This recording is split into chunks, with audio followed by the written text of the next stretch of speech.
Hello everyone, welcome my channel Moumita's kitchen and daily vibes. তো বন্ধুরা, নিশ্চয়ই তোমরা খুব ভালো আছো। ভালো থাকো, সুস্থ থাকো, সাবধানে থাকো, এটাই সবসময় চাই। তো আজকে পয়লা বৈশাখের সকাল তোমাদের সাথে একটা ভ্লগ শেয়ার করতে চলে আসলাম। ভিডিওটা স্কিপ না করে দেখতে থাকো। তোমরা অনেকেই জিজ্ঞাসা করেছিলে আমাকে, পয়লা বৈশাখে কী প্ল্যানিং দিদি, তোমাদের অফিসটা কোথায়, আর কখন পুজো হয়, বা সারাদিন কী করো, কী প্ল্যানিং। তো তাদের জন্যই কিন্তু আমার এই ভ্লগটা। সেই সকল বন্ধুরা অবশ্যই আমার এই ভ্লগটা দেখো। সবাইকে তো আলাদা আলাদাভাবে অ্যান্সার দিতে পারি না, তো তোমাদের জন্যই ভিডিওটা করলাম। তো ভালো লাগলে লাইক কমেন্ট শেয়ার করো। তো যাই হোক, এখন 9:30-10টা বাজে। আমি দোকানে চলে এসেছি। আমাদের আগের দিনই সব বাজারঘাট করা হয়ে যায়। আর সকালবেলা রেডি হয়ে সন্ধ্যায় আমি আর আমার হাজব্যান্ড চলে এসেছি, আর আমাদের অফিসার দোকানের সমস্ত স্টাফরাও চলে এসছে। তো প্রথমেই আমি দেখতে পাচ্ছ ঘরটা আমি পেতে দিলাম এখানে। তো দিয়ে তারপর ডাবটা বসিয়ে দিলাম, দিয়ে পুজোর শুরুটা হলো। তো যাই হোক, তারপরে আমি ফল টল কেটে রেডি করছিলাম। তো যেহেতু আমাদের দোকানের পুজো, প্রচুর ফল কাটতে হয়।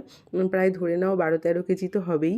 তো সেটা প্রত্যেক বছরই আমি করি, তো কোনো সমস্যা হয় না। ভগবান পাশে থাকলে সেটা যাতে আরও ভবিষ্যতে করতে পারি, সেটুকুই আশা রাখি।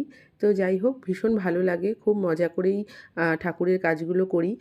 খুব ভালো লাগে এবং সুস্থ লাগে, আর কি বলবো, এবং ফ্রেশ লাগে। সকালবেলা চান করে ফ্রেশ হয়ে রেডি হয়ে ঠাকুরের কাজ করতে আমার ভীষণই ভালো লাগে। মানে আমার বিয়ের আগের থেকে এটা ভীষণভাবে অভ্যাস, তো এখনও সেই জিনিসটা চলছে।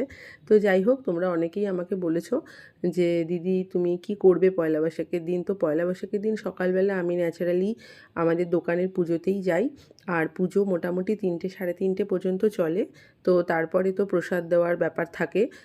প্রত্যেক বছর প্রসাদ দেওয়া হয়। এবার যদিও পার্সেল করেছিলাম, প্রচণ্ড গরম, সবাই এসে বসবে বা আসতে প্রবলেম হবে, কারণ অনেক জায়গাতেই পুজো। তো সেই জন্য এবার এইভাবেই করেছিলাম অনুষ্ঠানটা। তো যাই হোক, দেখতে পাচ্ছ এটা হচ্ছে আমাদের গণপতি বাপ্পা। এটা আমাদের প্রায় ধরে নাও 6 বছর আগে আমাদের এই ঠাকুর এসেছিলো। আমিই নিয়ে এসেছিলাম এই ঠাকুর। এটাই প্রতিষ্ঠা হয়ে গেছে। এই ঠাকুরটা আমরা ডোবাই না। এই ঠাকুরটা আমাদের দোকানে থাকে। প্রত্যেক বছর এই গণেশ ঠাকুরকে আমরা পুজো করি। তো আমার ফল টল কেটে ভুজি টুজি দিয়ে সব কিছু, কিন্তু পুষ্পপত্র, ঘটপাতা সব কিছু রেডি একদম, দেখতে পাচ্ছ। মানে ঠাকুরমশাইও চলে এসছে। ঠাকুরমশাই হালখাতার খাতা লিখছে। তো আর সনটাই দেখছো এখানে একটু একটু দুষ্টুমি করছে, সাথে আমার সাথে হেল্পও করে দিয়েছে। আর আমার হাজব্যান্ড পুরো রেডি।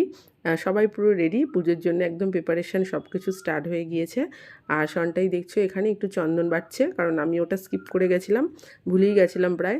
তা আমাকে হেল্প করে দিয়েছে সনটাই। আর আমাদের ড্রাইভারদা এবং সব স্টাফরাও রয়েছে সবাই। পুজো মোটামুটি স্টার্ট হয়ে গেছে। পুজোটা একটু দেরিতেই স্টার্ট হয়েছিল, মোটামুটি 1টা বেজে গিয়েছিল। যেহেতু দোকানের পুজো একটু দেরি হয়, স্বাভাবিক ব্যাপার। আর আমাদের নতুন খাতা কিন্তু ওপেনিং হয়ে গেল বছরের শুরুতেই। তারপর তো যাই হোক, আমরা অঞ্জলি দিতে বসলাম। তো সনটাই আর আমার হাজব্যান্ড আর আমি সবাই মিলেই অঞ্জলি দিয়েছিলাম। সাথে আমাদের এক দাদা ছিল, সেই দাদাও দিয়েছে। তো তোমরা নিশ্চয়ই পয়লা বৈশাখে যারা ব্যবসা করছো বা বিজনেস করছো, প্রত্যেকেই নিশ্চয়ই গণেশ পুজো করেছো। তো তোমরা আমার সাথে কিন্তু ভিডিওটা শেয়ার করতে ভুলো না। আমিও তোমাদের সাথে শেয়ার করলাম। তো খুব মন ভরে ভক্তি করে ভগবানকে ডাকলে অনেক কিছুই পাওয়া যায়। তো সেটাই আমরা প্রত্যেক বছর করে থাকি। তো ভগবান যেটুকু আমাদের আশা রেখে দিতে পারেন, তো সে দেয়।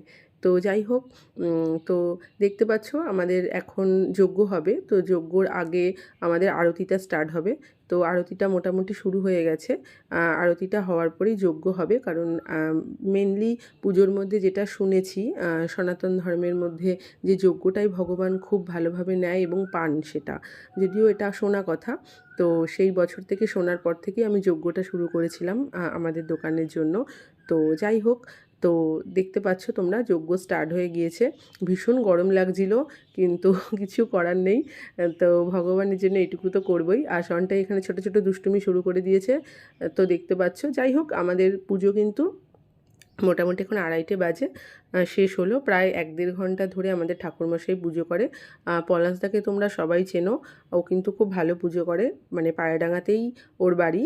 তো যাই হোক, তো ওরেও একটু কথা বলে দিলাম। ও আমাদের অনেক বছর ধরেই বাড়িতে, দোকানে, অফিসে সব জায়গাতেই পুজো করছে। বিশ্বকর্মা পুজো বলো আর হচ্ছে গণেশ পুজো বলো, যে কোনো পুজোই ও করে। তো তোমরা ওকে কিন্তু পুজোর জন্য নিতেই পারো। খুব ভালো, একদম মানে আমি পার্সোনালি সাজেস্ট করছি, খুব ভালো পুজো করে ও, একদম সব রীতিনীতি মেনে। তো যাই হোক বন্ধুরা, তো আমি তো এইভাবে দিনটা কাটালাম। তো তোমরা কেমনভাবে পয়লা বৈশাখ কাটিয়েছো আমাকে কিন্তু জানাতে ভুলো না, ঠিক আছে? আর যে সকল বন্ধুরা আমাকে ভীষণভাবে পছন্দ করো বা আমার ভিডিও পছন্দ করো, তাদেরকে অনেক ধন্যবাদ, আমার তরফ থেকে অনেক ভালোবাসা। তোমরা এভাবেই পাশে থেকো। তো যাই হোক, আমাদের পুজো তো শেষ হয়ে গেছে।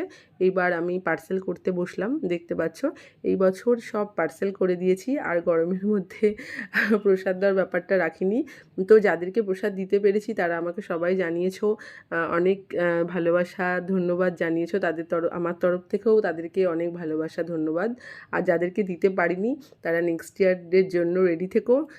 আগাম নিমন্ত্রণ করে দিলাম, সবাই কিন্তু এসো, আসতে ভুলো না, কারণ সবাইকে তো দিতে পারছি না, কারণ অনেকে অনেক দূরে থাকো। অনেকেই বলেছো দিদি প্রসাদ কোথায়, প্রসাদ তো পেলাম না। তো তাদের জন্য দিতে পারিনি। তোমরা পরের বছর কিন্তু অবশ্যই এসো এই দিনে। তো যাই হোক বন্ধুরা, আমি কিন্তু একা করিনি, আমার সাথে কিন্তু সবাই হেল্প করেছিল। এখানে দেখতে পাচ্ছ আমার মা বাবাও এসছে, কিন্তু এই বছর একটু দেরি হয়ে গেছে তাদের আসতে। এখানে বেগু দাদা আমাদের মানে অনেক বছর ধরে আমাদের বাড়ির সাথে জড়িত। সে আমাদের সব কাজ করতো, খুব বিশ্বস্ত এবং ভালো ছেলে সে। তো আমাদের দোকানের পুজোতেও বেগু দাদাকে আমরা ডাকলে পেয়ে যাই। তো বেগু দাদা আমার সাথে পুজোর সব কাজে হেল্প করেছে। তো দেখতে পাচ্ছ, আর এখানে আমাদের ফার্মের স্টাফরাও এসেছিলো, তারাও আমাকে হেল্প করেছে, সাথে সন্টাইও। তারপর তো বাড়িতে এসে পয়লা বৈশাখের ভুরিভোজ দেখতেই পাচ্ছ। এখানে আম দিয়ে টকের ডাল, মাটন কষা, চুনো মাছ, চাটনি, ডাল আর বেগুন ভাজা রান্না হয়েছিল। বাড়িতে এসে সবাইকে খেতে দিয়ে দিলাম, কারণ দেরি হয়ে গেছিলো, 4টে বাজে। তো বাবা, মা, সন্টাই সবাই বসে পড়েছিল। তারপরে আমি, সন্টাই, আমার শাশুড়ি মা, গীতা মাসি আর আমার হাজব্যান্ড খেয়ে নিয়েছিলাম। তো যাই হোক, আমরা কিন্তু পয়লা বৈশাখের দিনটা খুব সুন্দরভাবে কাটিয়েছি। তো তোমাদের সাথে আমরা শেয়ার করেছি। এইবার কিন্তু তোমাদের পালা, তোমরা কীভাবে কাটালে সেই ভিডিওটা আমার সাথে শেয়ার করা। তো যাই হোক বন্ধুরা, নতুন বছর খুব ভালো কাটুক তোমাদের, এটাই চাই। আবার অন্য কোনো ভিডিওতে তোমাদের সাথে দেখা হবে খুব তাড়াতাড়ি। তোমরা ভালো থেকো, সুস্থ থেকো। আজকে টাটা। আর আবার